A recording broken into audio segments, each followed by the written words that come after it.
Hey guys and girls, this is going to be a real quick and dirty video about how to undercut a slab door, or a hollow core door is what I should say. As you can see, there is not much to the inside of these doors.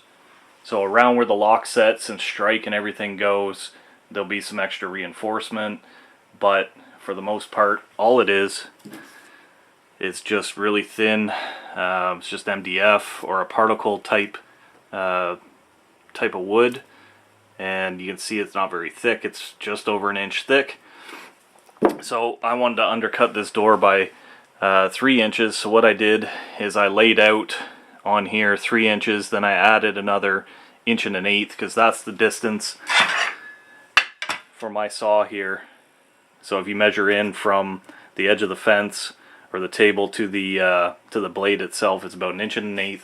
So I made that measurement. I clamped everything down. I used a nice straight piece of wood. You have to watch, because once these things are cut, they're very flexible, so you can see that the part of your fence can actually get stuck right underneath of there, and you don't want that. So now everything's cut, and all I did was just peel off that material.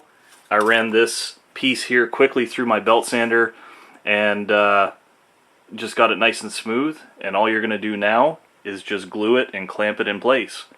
So if you guys like this, thumbs up. You didn't like it, thumbs down. Think about subscribing, and I'll see you on the next one.